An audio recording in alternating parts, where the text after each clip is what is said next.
Hello, everybody, and Happy New Year, and welcome again to this video session, this Facebook Live, right? This Facebook Live. We have been on break for quite a while, but now we are back. We are really happy to be back and to welcome everybody. We are looking forward to working again together for a while. So welcome. My name is Dr. Jane Wakahe. I am an obstetrician gynecologist by profession, also a public health consultant. And it's my pleasure to be here and to talk. I come on a platform of an organization called She Chooses to Live.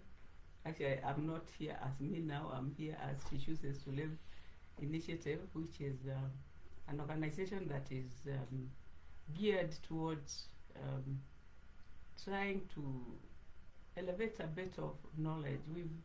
We've found a lot of paucity of knowledge in this country, especially where reproductive health is concerned.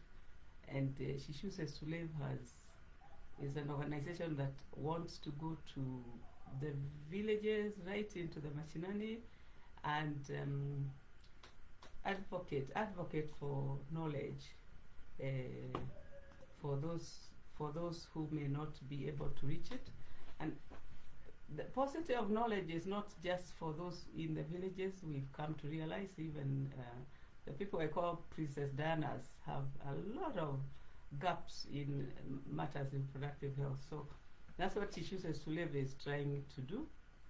We have two major pillars in She Chooses to Live. One of them is to do with cervical cancer, which is a totally preventable cancer. No woman ever needs to die from cervical cancer in this day and age, because it's possible to either vaccinate them before or screen and get them before the cancer actually starts, or in very early stages, so it's possible to cure. So that's one pillar. And the other pillar we have in She Chooses to Live is maternal mortality, which again, the causes of maternal mortality in our country are many of them are almost completely preventable. And we have such very high maternal mortalities, which is not a good thing. So those are the two main pillars that She Chooses to Live is going to address. We are also into gender-based violence, into teenage sexuality.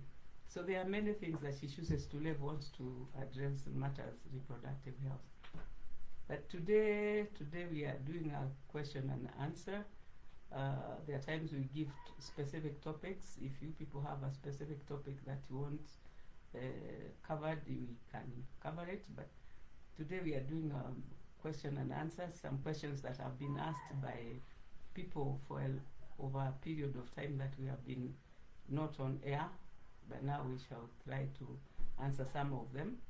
We can't finish the questions that we have today, so we'll most likely need to do a number of question and answers. To my left is my tech guy. She's called Marion Wakahe, and like I always say, she's the one who makes sure I'm here on the screen and makes sure that you can hear me, and then finally removes me from the screen. So when you see me go away before time, it's her fault, not mine. Anyway, here we go. So we have a number of questions that we shall answer. We'll tackle as many as we can today, but hopefully another Friday we shall tackle some more. We have very many, and in the meantime you can even ask more, add more questions of your own that we can tackle, and we shall take them on and deal with them. So tech guy is going to read the questions and I'm going to answer them. Yeah. So our first question, what is the difference between a yeast infection and bacterial vaginosis? The simple answer to that one would be that one is caused by a fungus, that is, yeast is a fungus, and the other one is caused by a bacteria. But beyond that, yeast infection is basically an expression that the body is not fighting very well. So that when the time a woman gets a yeast infection, it's an indicator that there is something not going very well in their system. Their immunity is a bit down, or they have taken antibiotics that have cleared the good bacteria that we were given to keep our reproductive system cleared of such things. So if one takes antibiotics, they kill a certain bacteria called lactobacilli that lives in the vagina, and that exposes somebody to quite a bit of a few infections here and there. So yeast being one of them. So that's yeast infection. The bacterial vaginosis occurs when some bad bacteria overgrow and remove the lactobacilli that are in the vagina, so that the prominent bacteria becomes another bacteria which is not nice. The bacterial vaginosis smells like a fishy smell. It has got a flowing discharge that smells fishy, whereas a yeast infection has a discharge that looks like curdled milk, like maziwa lala. So that's the difference. But and the other difference is that the treatment is totally different. One is treated with antifungal. The yeast is treated with antifungal, and the bacterial vaginosis is treated with antibiotics. But they are both quite easily curable diseases. The bacterial vaginosis we can cure, but the yeast infection we treat to control, not to cure, because whenever circumstances are right, then the yeast infection will flare up again. So those are the major differences. Hi, Dr. I removed IUD 5 months ago and have not yet conceived. What might be the problem? 5 months is a very little time to worry. There may be no problem actually. When somebody is having regular sex, and by regular sex I mean at least 3 times in a week, and when I say 3 times, it's not Monday, Tuesday, Wednesday. I mean 3 times scattered throughout the week. So if somebody is having regular sex, the time limit given to get pregnant is actually a year. So if all conditions are correct and somebody will actually get pregnant in time, only 60% of the women will get pregnant in a year. Then another 20% to make up to 80% get pregnant in 2 years. And the 20% takes longer, and that's when there is absolutely nothing wrong. So 5 months is too early to worry. If you have regular sex and you have regular periods, then wait like a year and then check out what could be the problem. Alright, so I have had spotting days after my period which are irregular. In June I experienced several episodes of yeast infections, but I got treated. That's when the spotting started. What could be the problem, and can I get help? I'm on implant family planning method. Thanks. When you are on implant means either Implanon or Jadel in this country. Those are the 2 ones that we usually insert in this country. There are other names in other countries. What that means is that you're on progesterone only. Now, a woman produces 2 hormones. They produce progesterone and estrogen. So when you get a progesterone only contraception, it means that you unbalance your hormones. You leave the estrogen where the body is producing it and add onto the progesterone. And because of this imbalance of the hormones, then sometimes one can tend to spot quite a lot. In fact, when you are on implanon, we call it manyunyu ya hapa na pale. You don't know when the period will come and how long it will stay. Luckily, usually it is fairly light. You can get a real period and then continue spotting for quite a while. So that may be just the hormonal imbalance that is causing that spotting. The other thing is that because of, again, the hormone input, one is likely to experience a bit of yeast infection, a bit more than the usual person without additional hormones.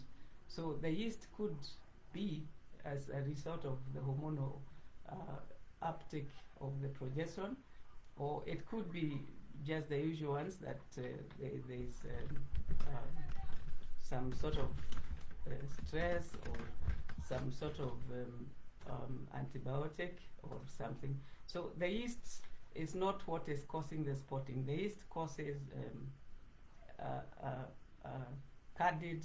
curdled milk discharge. The spotting most likely is just because of the implant.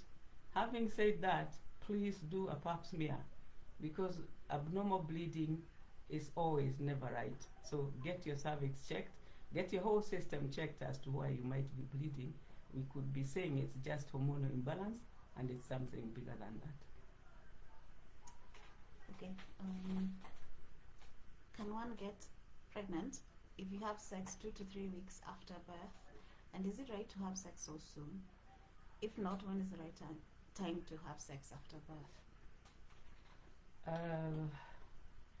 There is a very clever community where if a girl delivers, she actually goes to stay with her mother and stays with her mother for 42 days, and that is 6 weeks.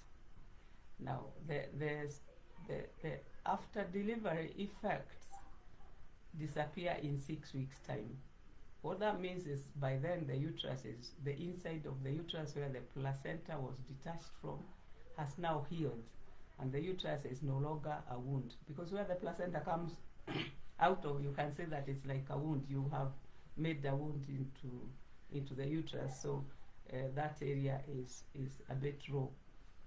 So it is wise to not have sex for the first 6 weeks after delivery, because that is still kind of postnatal time.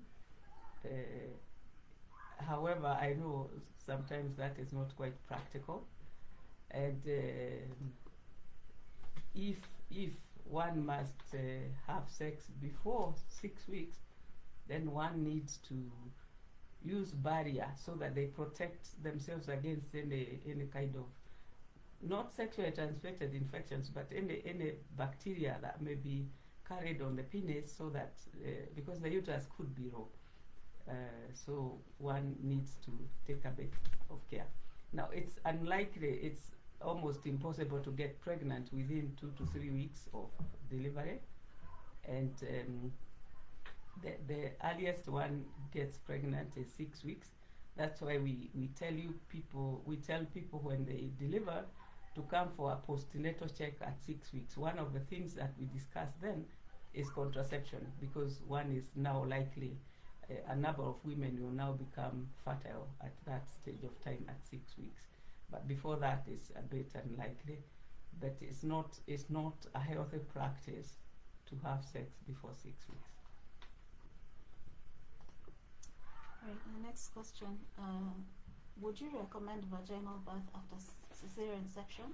I had an emergency caesarean section in June 2018. I'm now booked for my next caesarean section.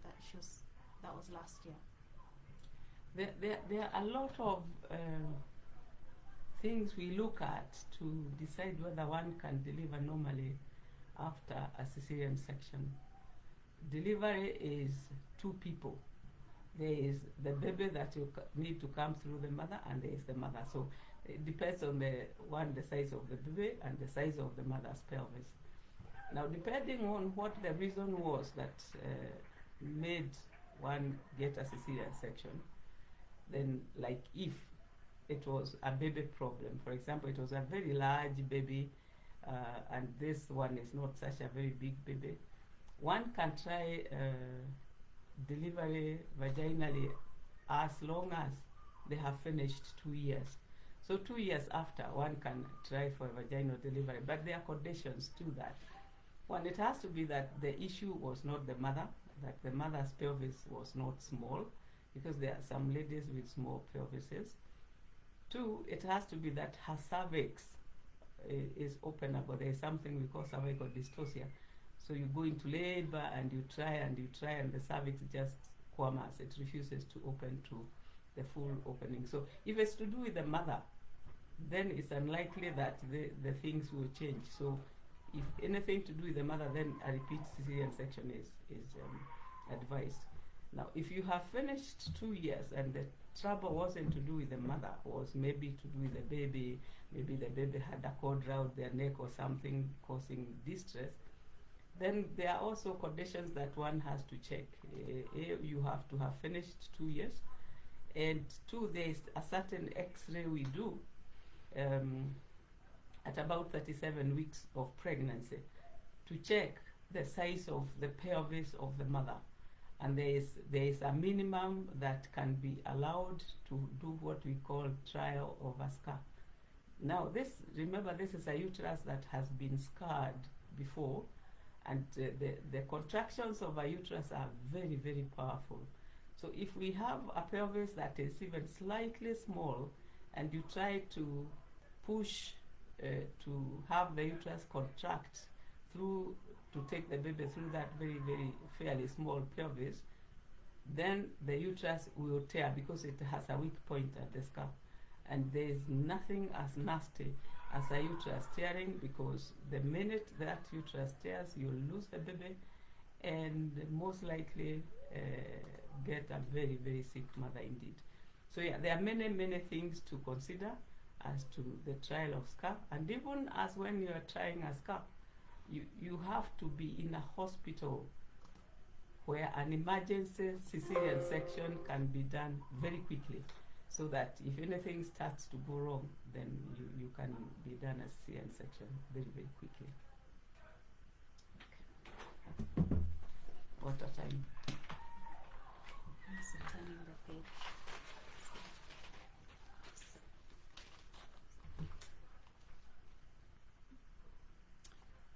I hope I said this correctly. What is the cause of a blighted ovum, and can it be treated? What a blighted ovum means is that one has gotten pregnant. Actually, fertilization has happened. One has gotten pregnant, but that pregnancy never becomes viable. So there is a pregnancy, but there is not any heartbeat. So there is no living person in there. That word comes from even crops. There is blighting of like maize blight, so that instead of making maize seeds, it makes some blackish something.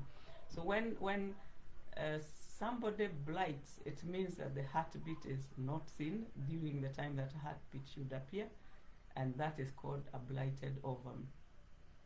Now, you cannot treat a blighted ovum to make it living. Once it's blighted, once it is truly blighted, then it is blighted, and all that is required is that one is given help to expel that blighted, because it's not a pregnancy that is going to be a person.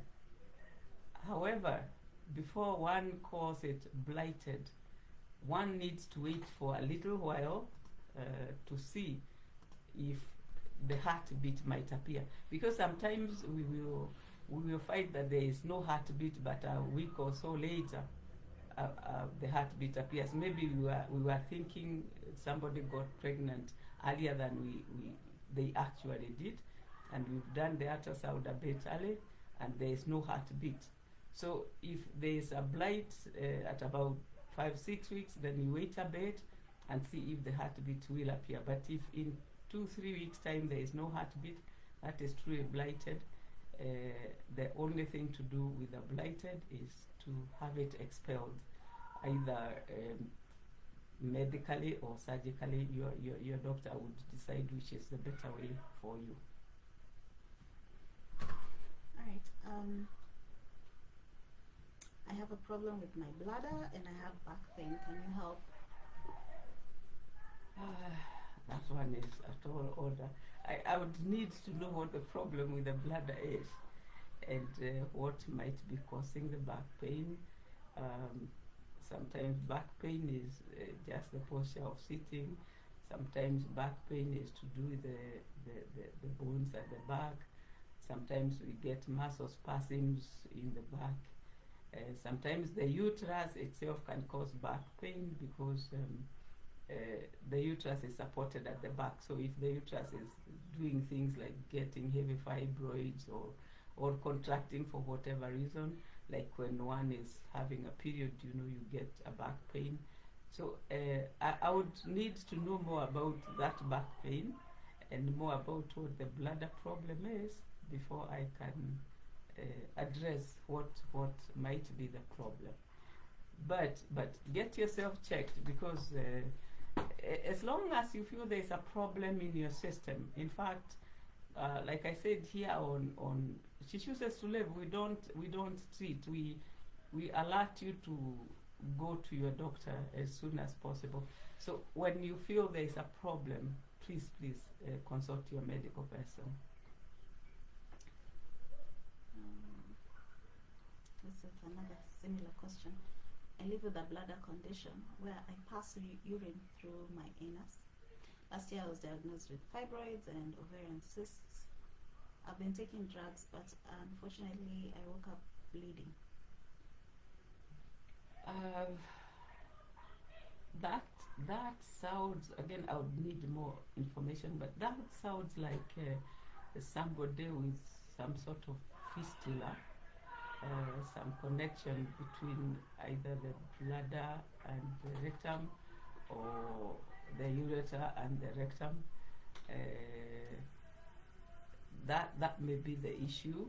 Now, fibroids are a different thing. They live in the uterus. So fibroids are inside the uterus. Those are nothing to do with the bladder or to do with passing urine through the rectum. An ovarian cyst, again, is another organ altogether. So the three may not be connected. I mean, the passing urine through the anus doesn't make you get an ovarian cyst. In fact, if anything, what it could do is give you a bladder infection, because the anus, there is a lot of E. coli in the anus which can climb to the bladder and give you a bladder infection. So one needs to find out why your urine is going through the anus. If there is a fistula, then it needs to be addressed, actually. The fibroids, it depends on their size and what they are doing to you. If they are making you bleed too much, then they need to be addressed. If they are so big that they are sitting on the pelvis in a way that they can block the ureter. The ureter is the pipe that takes urine from the kidney to the bladder, and sometimes fibroids can be so huge they block that pipe so that urine doesn't flow easily from the bladder, from the kidney to the bladder, and then you can spoil your kidney by back pressure, by back holding urine back into the kidney. So if they are that big and they're hurting your kidneys, then they also need to be addressed. If they are causing a lot of pressure points, they need to be addressed. So there are, again, there is a lot of hosts of that question has so many things that it's impossible to address now. Ovarian cysts, it depends again on what kind of ovarian cyst it is. I tell ladies every month, for the reproductive women who are not on hormonal contraception, then every month one makes a cyst. And the cyst is a little balloon full of water that floats the egg inside it, And once the balloon is big enough, then it bursts and lets out the egg. So a cyst could be just that that balloon refused to burst for a while and is growing bigger, and maybe it will burst. That was usually called a simple cyst. But the other cysts called complex cysts. So again, there needs you need to go to your medical person for them to determine how serious each of those three conditions that you've talked about are. We'll take 2 more questions or 3. Okay. Yeah.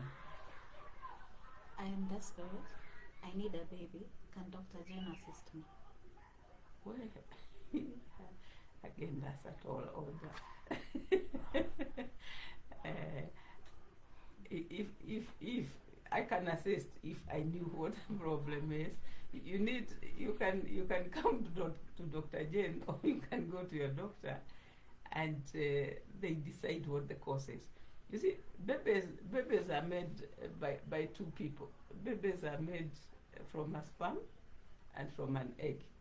So the problem could be, you see, I don't know enough to, so I'm answering in general. The problem could be that your partner is either not having any sperm, which means they're shooting something called shooting blanks, which means there are no sperms in the semen, or they could be having low sperm count, or they could be having sperm that is not swimming very fast to go and catch the egg. So there is a chance that it could be the man. There is also a chance that it could be totally you, that you are either not bringing out eggs, or even if you bring out eggs, then there is no the tubes, your tubes may be blocked because of some reasons, maybe some infection earlier in life, so that there is no access by the sperm to the egg. So there are many reasons why one could be not making a baby, and it's good to check both partners, to check both of them, to decide what the problem is. Sometimes there's a little problem with the woman and a little problem with the man, and when they all add up together, they become like a big problem. So there is no blame game. Statistics show that 30% of all infertilities are man-caused, 30% are woman-caused, and 40% are a mixture of the two, little here and little there. So again, if you come to Dr. Jane or you go to your doctor, please, they'll find out why you are not having a baby, and then maybe they'll tell you whether it is helpable. If it's tubes which are totally blocked, they'll tell you maybe you can have IVF or something. So there are many things that they'll maybe advise you, but you need to see your doctor, and you need to tell them more about what is making you not have a baby. But if you are desperate within just 1 year of trying to make a baby, or your husband travels and is there on weekends only or once a month, then maybe it's just a question of sperm not meeting egg, or sperm not being present when egg is there. A woman's egg, when it is produced, stays 24 hours and then dies. So you have a window of about 24 hours to get pregnant any month. So if that is the case, so there are many things. So I hear you're desperate, but maybe it's a simple solution. Maybe it's something very simple that you need to be done. So please talk to your doctor before you become too desperate. Okay, so I think we have a few questions that have come in. Let's see. Okay. Olive Nganga, hello doctor. What causes low progesterone? Can you get pregnant with a low progesterone? Progesterone is produced by the ovary. Variously, there is low progesterone as you approach menopause. So I hope we are not talking menopause here. But if you are a young lady and there is low progesterone, then there is something that is wrong that can be checked as to why. Now, if you have low progesterone, occasionally you can get pregnant, but what you can't not do is sustain the pregnancy, because once the pregnancy happens, then it is sustained by progesterone for quite a while until it makes its own placenta. So there are many causes to low progesterone. Some of them are permanent, some of them are passing by. And again, you need to have a lot of investigations to find out what causes the low progesterone. It could be even a viral infection into the ovaries or something that is passing by. But you need to have yourself checked to decide what causes the low progesterone. It can be helped, it can be stimulated, and when you get pregnant, then the hormonal support can be there. So it's not to give up something. It's something that you need to see your doctor about, and you can maybe get helped. Right, this is Susan Wainaina. Hello, Daktari. What causes papyrus fetus in twin pregnancy? LUFD at 23 out of 40. The other live twin is 35 out of 40. Wow. There's a living twin who is 35 out of 40. That means 35 weeks old.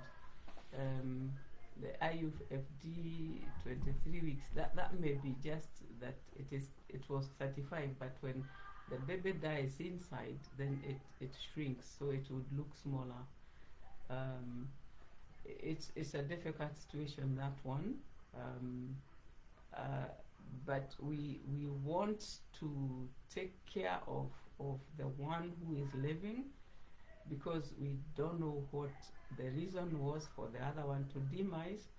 Sometimes it's that the twin pregnancy is such that they are sharing a placenta, and one baby takes more of the blood supply and the food supply than the other one, and the other one demises. If they are not sharing a placenta, it could be that the placenta of the one detached, because the baby is totally dependent on the placenta for food and oxygen.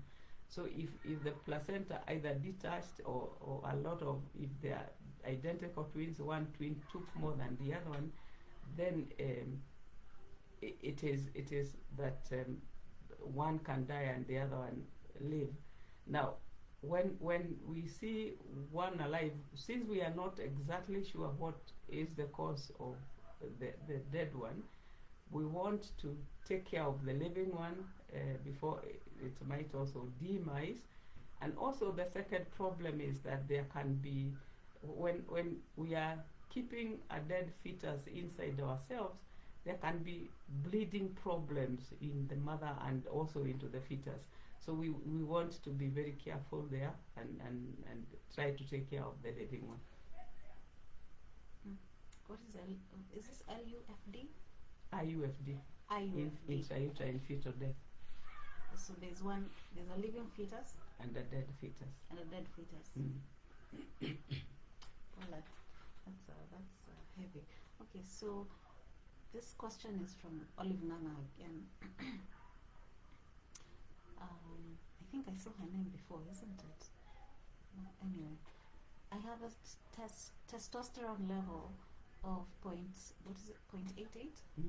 Nanomoles. Is that normal, and how can it affect my fertility? Well, we all of us have testosterone. Everybody, a man has testosterone and estrogen, and a woman has testosterone and estrogen. The issue is the ratio of the two. So the woman has more estrogen than testosterone. The man has more testosterone than estrogen. But there's a big range there. So sometimes the cause of a bit higher testosterone would be something like polycystic ovaries. Those are found to have a bit higher testosterone. Or it could be just the normal range. So fertility depends on whether you're bringing out eggs or not. So I cannot say yes or no. Most likely it will not affect your fertility as long as you are ovulating normally. But yeah, you need to check things like polycystic ovaries. You need to have they are called endocrinology person to check your hormones to see why some are behaving like that. It could be something that needs to be corrected, but yes, you could still be pregnant as long as your ovulation is happening. What I would want to say there is maybe you try not to use any hormonal contraception until such a time as you have conceived all the babies you want. But you want to have that testosterone checked as to where it is coming from. This is higher than normal. It's a little higher than normal.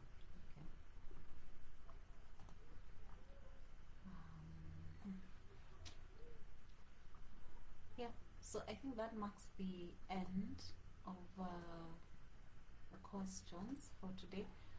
Paula Sana, I can see some comments here that the volume is very low. Oh. Hopefully now you can hear us. I added the volume.